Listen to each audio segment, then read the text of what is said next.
Discover the latest health tips, expert advice, and inspiring stories. This is the Health Channel Podcast.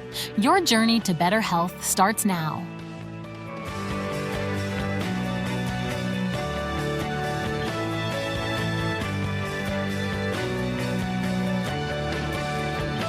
Now, humans have been searching for the fountain of youth for centuries, both literally and figuratively. And today we're going to be diving into the secrets of living not just longer, but healthier. And from the latest breakthroughs in anti-aging science to establishing everyday habits that we can all do that can really make a difference.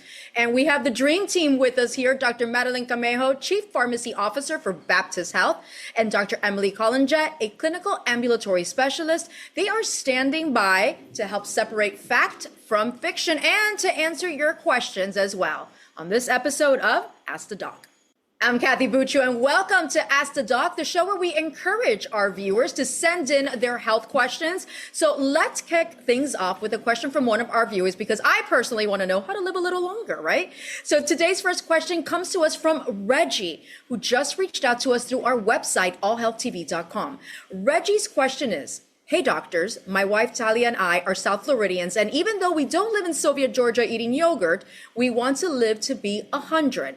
So would you please tell us what the top daily habits are that can improve our chances? Doctors Camejo and Collongette, I wouldn't mind getting in on this action as well. So what are some of the secrets to longevity? So Reggie, a great pop culture reference as well as a great questions, but the secret to longevity is a couple of things. Regular physical activity, engaging in at least 150 minutes in moderate intensity aerobic activity or 75 minutes of active activity, along with muscle strengthening, 2 days of that. This really helps improve cardiovascular health and maintains muscle mass, improves mood, and really reduces the risk of chronic illness. The other thing is having a balanced nutrition. Consume a diverse diet of rich fruits, whole grains, lean proteins, healthy fats. These are the essential nutrients to help support that immune function and reduce the risk of chronic disease. Now, the other thing is sleep. Is a lot of sleep. Aim for at least 7 to 9 hours of quality sleep each night and maintain a consistent sleep schedule. And the other thing is stress management. Practice stress reducing techniques such as mindfulness, meditation, deep breathing exercises, or even some yoga daily. This really helps maintain those cortisol levels, which help improve emotional well-being, as well as reduce the risk of disc-related illnesses. And the last thing of anything is really staying socially connected. Being out there, having maintained meaningful relationships with family, friends, and community, this will help improve and support emotional support, reduce those feelings of loneliness, and really contribute to overall happiness and mental health. These practices really help reduce the risk of chronic disease and really boost mental health and contribute to the overall well-being. Remember, consistency is crucial to reaping those long-term benefits. Thank you, Dr. Camejo, and absolutely right. Those meaningful relationships, that connection is such a component and to longevity and really having a healthy life. But heads up, we've got a YouTube question. Sent special delivery for y'all from Adrian. And Adrian asks, my wife Cordelia and I both have very stressful jobs, pretty stressful jobs. We also want to jump on the longevity train. So do you mind sharing any effective stress management techniques for us? I love that longevity train. I'm loving that. So Dr. Camejo, are you going to take this one or pass it off to your protege, Dr. Collongette? I'm going to hi, Adrian. Thanks for reaching us out with your question. But Dr. Collongette, why don't you take this one? Yeah, so chronic stress can increase the risk of heart disease, weaken the immune system, and accelerate aging. So effective stress management can include a multitude of things, right? So mindful meditation, practicing mindfulness and meditation can help to reduce anxiety. And you can even use apps like Headspace or Calm to help guide you through the process.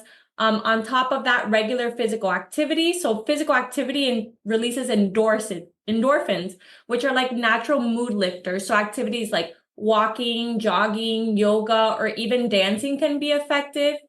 taking into account time management. So trying your best in your busy schedule to organize your time and setting realistic goals to help you prevent from feeling overwhelmed, prioritizing tasks, breaking them down into smaller steps and smaller tasks can definitely help things feel more manageable and have less of that stress impact on your day-to-day.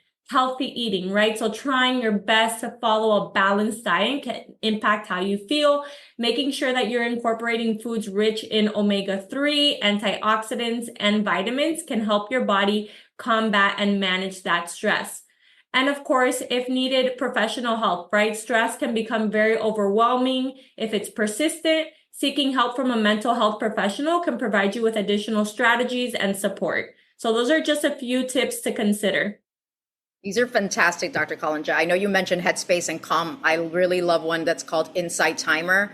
And they have everything from like 2 minutes to 1 hour of mindful meditations or affirmations. Yeah, so many apps, even with like the Peloton subscriptions as well. So there's a lot of resources and apps that have those mindfulness and meditations built into them that you wouldn't even think of sometimes. I love that. Okay, we got another allhealthtv.com question. It's from Bradley, who asks, "Hi, Dr. Camejo. I just hit the half-century mark and I still jog and I play tennis to stay in shape. I feel pretty good, knock on wood, but I know my body's aging. So I'd like to know what are the best age-appropriate supplements to support wellness and longevity?" Great question. I'm nowhere near the half-century mark, but I guess I will be one day, so I would like to know as well. Well, Kathy, I'm at that halfway mark. And this is a great question, Bradley, and thanks for reaching out. But when you consider evidence-based supplements for longevity, it really is crucial to focus on those that have substantial research supporting their benefits for health and lifespan. So here are my well-researched supplements and my top 5. Omega-3 fatty acids. Evidence show that numerous studies show that link omega-3 fatty acids from fish oils to reduce cardiovascular disease, improve cognitive and function, and lower inflammation. Vitamin D is a great support of bone health, immune function, and has the associated with reduced risk of chronic disease and improved longevity. So many people have suboptimal levels, particularly of those who have limited sun exposure. So vitamin D supplements are really important for those folks. Probiotics. Evidence show that probiotics support gut health, which is increasingly linked to overall health and longevity. And evidence suggests that they do improve digestive health, enhance immune function, and may even impact mood. Now, magnesium is another one. Magnesium supports numerous psychological functions, including muscle and nerve function, and may help with sleep and relaxation. So adequate magnesium levels are associated with lower risks of chronic disease. And last but not least, CoQ-enzyme 10. So CoQ10, evidence supports cellular energy production, has a lot of antioxidant properties, and they suggest that it can improve cardiovascular health, reduce oxidative stress, and particularly in older adults. Dr. Camejo, I actually have a follow-up to some of these. This is the second time I've heard about magnesium, especially if you have a difficult time sleeping, even for like lowering stress and anxiety. So do you take this in a pill format? Or sure, they come in supplements, and and also helps with calcium. When you take magnesium, it really helps you absorb calcium. So it's really important for that, and it's good for bone health as well. And as far as omega-3, I know that's a big one, and I'm not someone that eats a lot of fish. So could I get an omega-3 supplement as well? Yes, omega-3 supplements usually come in kind of like, they look like fish oil capsules. And you can get those at any of the stores, especially in the pharmacy. Oh, thank you. See, we're all learning here on Ask the Doc. All right, this next question comes to us from Xiomara with Instagram, finally making an appearance here. Hello, Dr. Collongette. I've never been a great sleeper. Now that I've reached a certain age, how important is sleep in regards to wellness and longevity? And what can I do to improve the quality of my sleep? So it seems that everyone has an opinion about what constitutes good sleep. So is there a number of hours or something else that we can define sleep by? Yeah, so sleep is definitely important, right? An important factor. Poor sleep can lead to increased risk of chronic conditions like obesity, diabetes, and cardiovascular disease. So there are a few things that we can do to improve our sleep quality. We want to establish a regular sleep schedule, create a relaxing bedtime routine, avoid caffeine and electronics before bed, trying to avoid anything with a blue light, your phone, TV, and ensuring a comfortable sleep environment would be like the key takeaways. Dr. Collongette, what's your take on sleep supplements? Supplements can enhance your sleep routine, but I think the biggest thing is a concept that we call sleep hygiene, right? So really setting up that clockwork, that system for your body, right?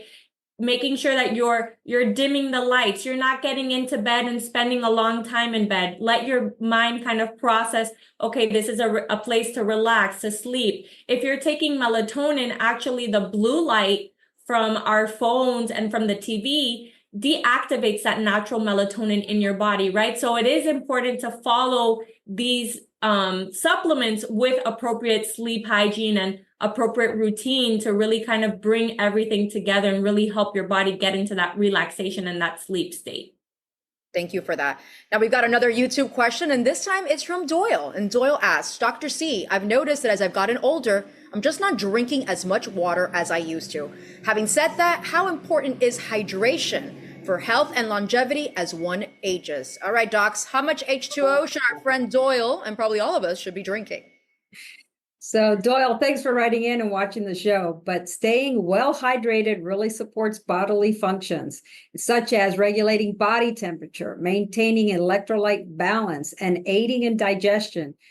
Chronic dehydration can also lead to kidney problems like, kidney stones if you're not drinking enough water.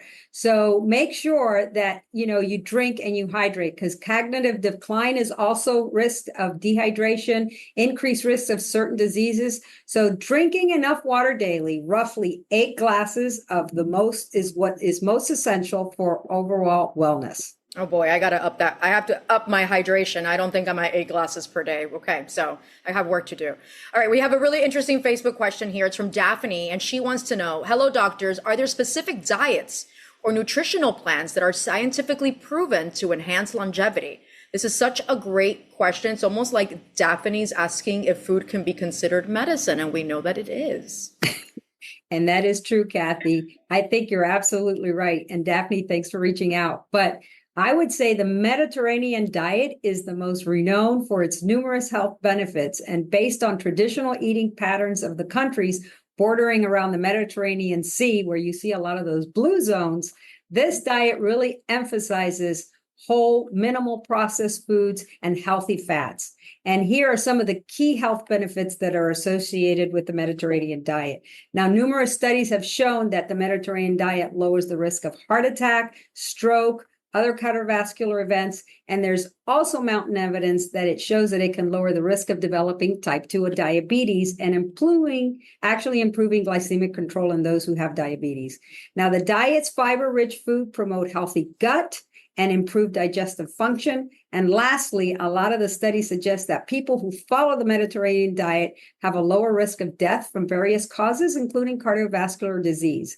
And so I'm going to give you some key components of the Mediterranean diet. So healthy fats, primarily from olive oil, nuts and seeds, fruits and vegetables that are high consumption of a variety of fresh produce, whole grains, foods like whole white bread or brown rice or quinoa, legumes, beans, lentils, chickpeas, fish, and seafood. The Mediterraneans eat a lot of fish and seafood. So regular consumption of fish and seafood is important, like salmon, sardines, and mackerel. Lean proteins, any moderate amounts of protein and dietary, as well as herbs and spices. Use that instead of always using so much salt.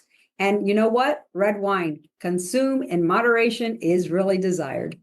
Well, I followed number 8, so I feel like I'm going to last a long time. But you mentioned blue zones, which is fantastic, Dr. Camejo. It feels like the blue zones really hone in on this Mediterranean diet lifestyle. Correct? It's a lifestyle. Correct. Let's be honest. They do. And if you watch what they eat, it's not just about the eating, but they have a daily routine. Most of these people get up in the morning, they walk to the market, they get their produce fresh for the day. They don't keep a lot of processed foods in their house. They walk, they're constantly active. They have little things that they do around the house. They're never in a stationary way. And the thing is how they eat. They eat a lot of olive oil. They cook with olive oil. So they don't eat, they don't cook with that what I call processed oil that we use, or any of those oils that are bad for you. But I think this is why you see most of these areas are really all pretty much, those blue zones are all around the Mediterranean Sea. So what you're saying is we need to move to Italy. Yes, I would. Especially for the food. That's right. All right. So we have another question from Insta, Dr. Camejo this time. It's from Maurice, who asks, "Hi, Doc. I've been reading a lot about intermittent fasting lately, and I can't help but be curious if and how does this impact health and longevity, and is it safe for everyone?" Okay, Maurice piqued my interest with this terrific question. What do you think, docs? Great question, Maurice, and I'll go ahead and take this one. So thank you for writing in. Intermittent fasting has shown to improve metabolic health and even potentially extend lifespan by promoting cellular repair response. However, it's not always suitable for everybody. So we do recommend making sure that you're consulting with your healthcare provider before starting intermittent fasting, just because with certain medical conditions and eating disorders, it's not always recommended. So make sure you reach out to your medical professional beforehand. Dr. Collongette, can you expand just a little bit of what exactly is intermittent fasting? What is it considered? So intermittent fasting is when we essentially set up a time frame and a schedule for the times that we eat and the times that we don't eat.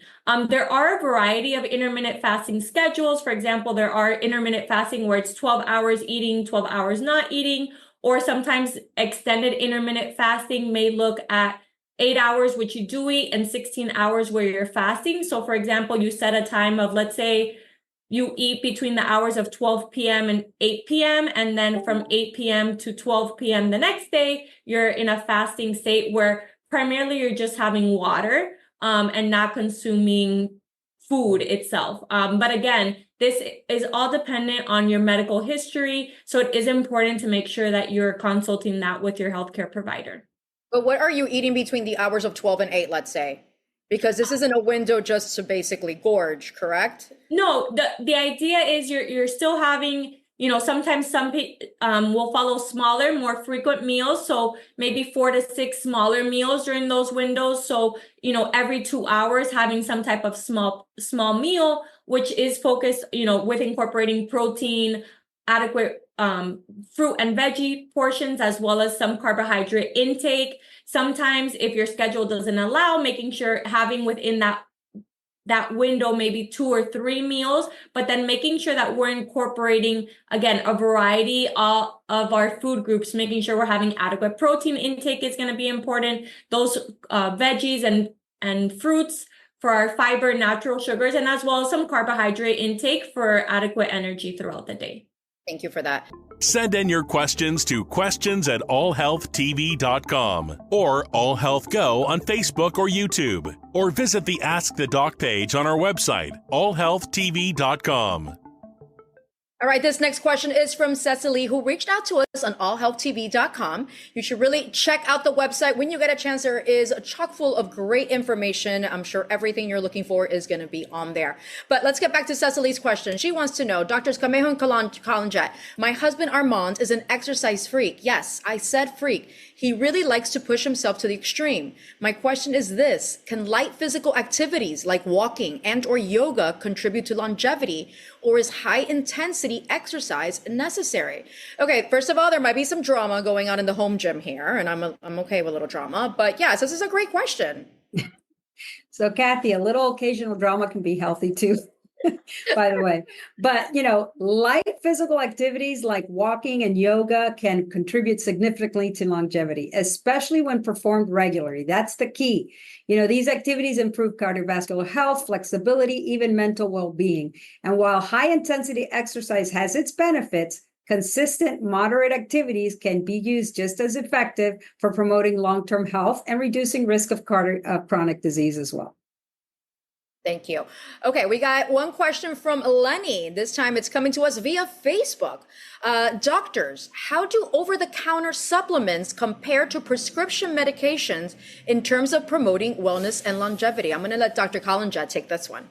Yeah, so I think when we're looking at the two, right, we want to consider common interactions and blood thinners like warfarin with certain foods, right? So we want to avoid leafy greens, foods that are high in vitamin K, also statins with grapefruits, and sometimes supplements just like St. John's wort, which is an antidepressant. They have a lot of drug-drug interactions with foods, right? And sometimes, especially with our over-the-counter products, we start taking them and we may not know how they interact with our foods or with our medications. So again, it's always good to be mindful, to talk to your healthcare professional, or even access your pharmacist. Your pharmacist is the most accessible healthcare provider. So making sure you're consulting with a medical professional to see how certain medications and over-the-counter supplements interact. It's important to be mindful, right? Another example is fish oils. If you're taking medications for arrhythmia or a blood thinner, because of the high dose of this medication, it can interact with them. So I think the biggest takeaway, right, is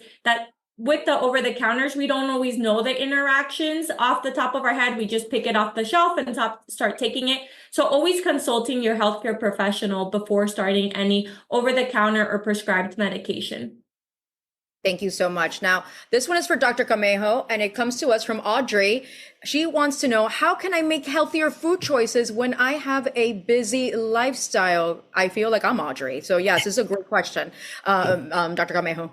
No, it is. And, there's one thing I always think about, one of my daughters is so busy. Poor thing. She's a lawyer. So she really is always working hard.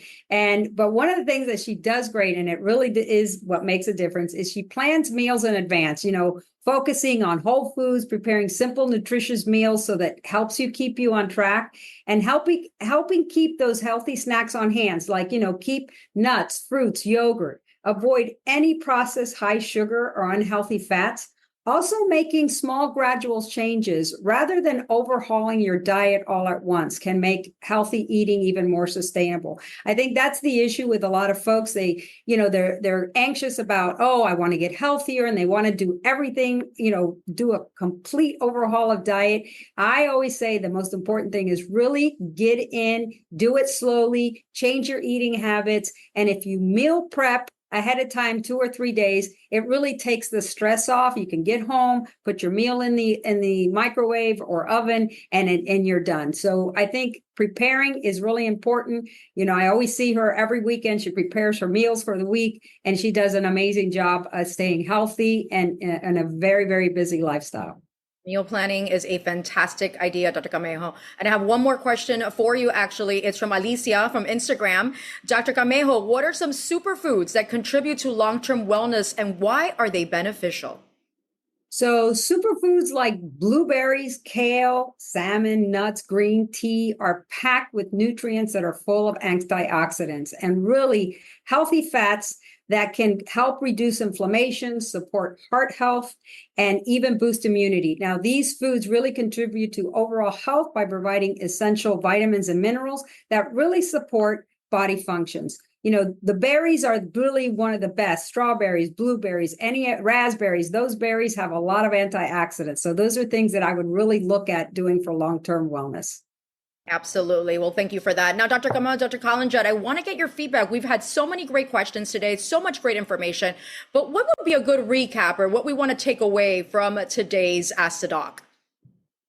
I think like Dr. Camejo mentioned in her last answer, it's just overall making those small changes to kind of incorporate, all the elements, right? So making sure that we're trying to eat healthy, right? Trying to meal prep, trying to think of your meals ahead of time, maybe trying to change one of your meals and focusing on maybe just dinner time and making that small change, right? Because small changes add up over time. Trying to incorporate more movement, more exercises. A lot of the smartwatches do a great job of telling you, hey, you've been sitting down for an hour now. Getting up, getting those steps in, getting the stretches in, even when you're at your desk, because we are so sedentary, right? Making sure that we're sleeping enough, making sure that we're organizing our time and trying to set up our schedules so we can target that 7 to 9 hours of sleep. And again, I think the biggest component is that this takes time, right? So targeting one change at a time and slowly incorporating other changes once you are able to commit to that one change. Thank you so much. Dr. Camejo and Dr. Collongette, what a pleasure having you on Ask the Doc again. Another week, another a great conversation. But that's all the time that we have for today. And I want to thank you all for joining us. I'm Kathy Buccio, and I'll see you next time on Ask the Doc.